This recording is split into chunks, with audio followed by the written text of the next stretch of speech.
ملتان کی ایک مسجد میں سب لوگ نماز سے فارغ ہوئے تو امام صاحب نے نمازیوں کو دعا کے بعد مخاطب کیا، حضرات، آج سرسا سے ایک صاحب یہاں تشریف لائے ہیں۔ وہ کوئی واعظ نہیں ہے، لیکن اپنی زندگی کا ایک ناقابل فراموش واقعہ جہاں بھی جاتے ہیں لوگوں کو سنا کر انہیں غفلت سے بیدار کرنے کی اپنی سی کوشش کرتے ہیں۔ میں آپ سے گزارش کروں گا کہ تھوڑا سا وقت نکال کر ان کی بات سن لیجئے۔ امام صاحب کے لہجے میں کچھ ایسا اثر تھا کہ کوئی بھی اپنی جگہ سے ٹس سے مس نہ ہوا، اور سب لوگ ان صاحب کی طرف متوجہ ہو گئے جو امام صاحب کی جگہ ممبر پر آ کر کھڑے ہو گئے تھے۔ بظاہر اس شخص میں کوئی ایسی غیر معمولی بات نہ تھی۔ دیہاتی لباس میں ملبوس وہ ایک عام سا انسان تھا۔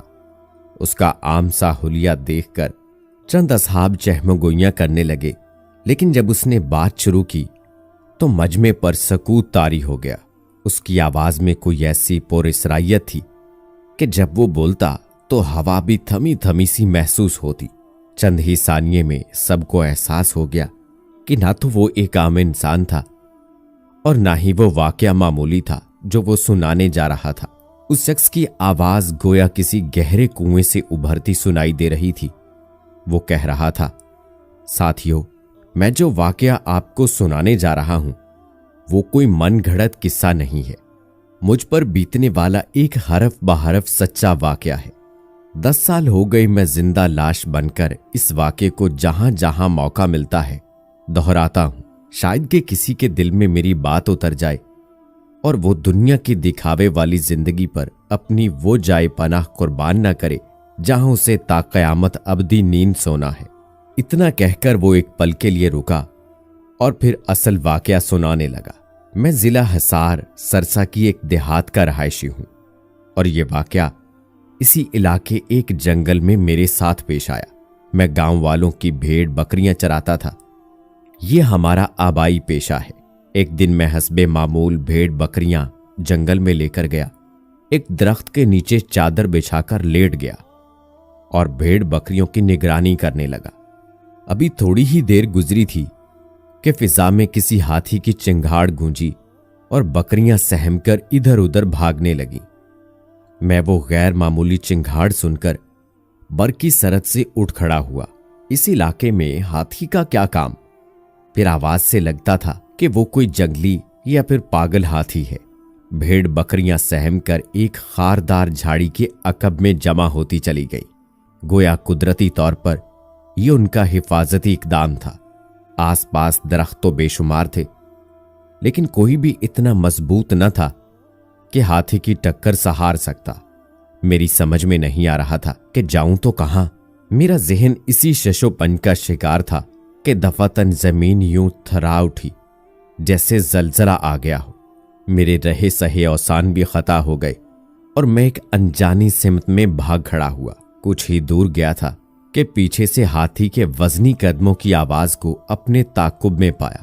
میں سمت بدل بدل کر بھاگتا رہا، لیکن بھلا ایک پاگل ہاتھی کی رفتار کا مقابلہ کیوں کر کیا جا سکتا تھا؟ سیاہ افریت موت بن کر کسی بھی لمحے میرے سر پر پہنچ کر میرا کچومر نکال سکتا تھا، لیکن شاید قدرت کو کچھ اور ہی منظور تھا۔ اچانک وہ گنبد نما عمارت ویرانے میں یوں میرے سامنے آ گئی جیسے زمین سے آگ آئی ہو۔ بظاہر وہ مندر یا کسی مزار نما عمارت کا گنبد تھا۔ داخلے کے لیے ایک ہی چھوٹی سی کھڑکی نما بیکواڑ جگہ تھی۔ ایک پل میں میرا رخ اس جانب ہو چکا تھا۔ کھڑکی نما جگہ اتنی چھوٹی تھی کہ ہاتھی کوشش کے باوجود اس میں داخل نہیں ہو سکتا تھا۔ میں آندھی اور طوفان کی طرح اس اکلوتے کمرے میں جا گھسا۔ وسط میں پختہ قبر تھی اور اس کے عین اوپر چھت سے ایک آہنی زنجیر لٹک رہی تھی۔ اندر بامشکل اتنی ہی جگہ تھی کہ میں ایک طرف کو کھسک کر کھڑا ہو سکتا تھا۔ قبر پر کھڑا ہونا مجھے گوارا نہ تھا۔ ہاتھی بھی چند لمحوں کی تاخیر سے میرے سر پر پہنچ گیا۔ صد شکر کا مقام تھا کہ وہ گنبد نما عمارت مضبوط پتھر کی تھی، ورنہ ہاتھی ایک ہی ٹکر میں اسے زمین بوس کر ڈالتا۔ جب کھڑکی سے اندر داخل نہ ہو سکا تو ہاتھی نے اپنی سونڈ اندر داخل کی، مجھے مارنے کی کوشش کرنے لگا۔ اب تو مجھے یقین ہو گیا کہ وہ پاگل ہاتھی میری جان لے کر ہی چھوڑے گا۔ ایک آدھ بار سونڈ کسی ظالم چابک کی طرح میرے وجود سے ٹکرائی اور میں اندر تک ہل کر رہ گیا۔ اگر ایک بار مزید وہ اسی طرح مجھے لگتی تو قریب تھا کہ میں غش کھا کر گر پڑتا۔ اگلے ہی لمحے ایک عجیب بات ہوئی اور مجھے اپنی موت کا یقین ہو گیا۔ قبر کے اندر سے ایسی آواز آئی جیسے کوئی تکلیف سے گلا پھاڑ کر چیخ رہا ہو۔ میں نے عذاب قبر کے کئی واقعات سن رکھے تھے، لیکن اپنے کانوں سے ایسی چیخیں پہلی بار سن رہا تھا۔ اس سے پہلے کہ میرے اوسان جواب دے جاتے، قبر کے سرحانے ایک شگاف نما مقام سے ایک غیر معمولی جسامت کا سیاہ بچھو نکلا اور دیوار پر سے ہو کر میری جانب رینگنے لگا۔ جو ہی بچھو قبر سے نکلا، چیخوں کا سلسلہ بھی موقوف ہو گیا۔ کوئی دوسرا انسان میری اس وقت کی کیفیت کا اندازہ نہیں لگا سکتا۔ ایک طرف پاگل ہاتھی، دوسری طرف قبر کا بچھو اور نیچے عذاب قبر سے تڑپتا نامعلوم وجود۔ خدا جانے میری قدموں تلے کیا معاملہ چل رہا تھا۔ میری آنکھوں کے سامنے اندھیرا چھا گیا۔ جب کچھ نہ سوجا تو چھت سے لٹکتی زنجیر کو تھام کر فضا میں جھول گیا اور اپنا وجود اس حد تک سمیٹ لیا کہ سونڈ اور بچھو دونوں کی زد سے دور ہو جاؤں۔ اب میں قبر کے عین اوپر فضا میں معلق تھا۔ جیسے ہاتھی کی سونڈ چکر کاٹ کر دیوار سے ٹکرائی، سیاہ بچھو اس کی زد میں آ گیا۔ معلوم نہیں بچھو کا کیا بنا، لیکن اگلے ہی لمحے ہاتھی بے دم ہو کر زمین پر آ گرا۔ تھوڑی دیر تک فضا میں خرخراہٹ سی گونجتی رہی اور پھر ہر سو موت کا سکوت چھا گیا۔ بچھو کا بھی نام و نشان نہ تھا۔ شاید وہ سونڈ لگتے ہی گر کر واپس قبر میں جا گھسا تھا اور ہاتھی اس کے زہر کی تاب نہ لا کر جان سے ہاتھ دھو چکا تھا۔ جب مجھے یقین ہو گیا کہ ہاتھی مر چکا ہے اور اب نہیں اٹھے گا تو زنجیر چھوڑ کر نیچے اتر آیا۔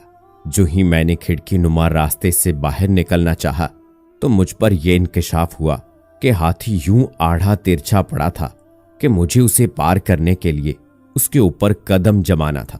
تمام تر خوف کے باوجود میں اس مقام سے دور جانا چاہتا تھا۔ اس کے لیے مردہ ہاتھی کے وجود پر سے دم جما کر گزرنے کے سوا کوئی چارہ نہ تھا۔ ہاتھی کا دیو ہیکل وجود اس قدر ہیبت ناک تھا کہ اس کی موت کی یقین ہو جانے کے باوجود اس کے اوپر پاؤں رکھنے کی مجھے ہمت نہیں ہو رہی تھی۔ چاروں ناچار میں نے ہمت مجتمع کر کے اس پر پاؤں رکھا اور آگے جانے کے لیے دباؤ ڈالا ہی تھا کہ میرا پاؤں اس کے وجود میں یوں اتر گیا جیسے گوشت پوست کی بجائے ہاتھی کا وجود موم سے بنا ہو۔ اگلے ہی لمحے میں اپنا پاؤں گھسیٹ کر ایک ہی جست میں اس طرح ہاتھی کو پار کر گیا کہ میرا دوسرا قدم اس کے وجود سے مس بھی نہ ہوا۔ لیکن اس ایک لمحے میں مجھ پر جو قیامت بیتی وہ قیامت تک کے لیے مجھے نمونہ عبرت بنا گئی۔ میں آج بھی اپنی ٹانگ پر نظر ڈالتا ہوں تو وہ سارا منظر میری آنکھوں سے سامنے یوں تازہ ہو جاتا ہے جیسے کل کی ہی بات ہو۔ اتنا کہہ کر اس نے اپنی دائیں ٹانگ سے دھوتی کا پلو اوپر کو سرکایا اور دیکھنے والوں نے بے اختیار اپنی آنکھیں بند کر لیں۔ گھٹنے سے ٹخنے تک گوشت کا نام و نشان تک نہ تھا۔ سیاہی مائل ہڈی کے نام پر اس کی بوسیدہ ٹانگ سب کے سامنے تھی۔ پاؤں کا باقی حصہ شاید جوتے نے ڈھانپ رکھا تھا۔ گھٹنے سے نیچے پیپ کا ابھار بھی صاف دیکھا جا سکتا تھا۔ قبر کے اس بچھو میں اتنا سریو لسر زہر تھا کہ ہاتھی کو اسے چھو جانا ہی نہ صرف ہاتھی کا وجود پانی پانی کر گیا بلکہ اس چرواہے کی ٹانگ کو بھی دوسروں کے لیے درس عبرت بنا گیا۔ خدا جانے صاحب قبر کو قیامت تک ابھی کتنا عذاب جھیل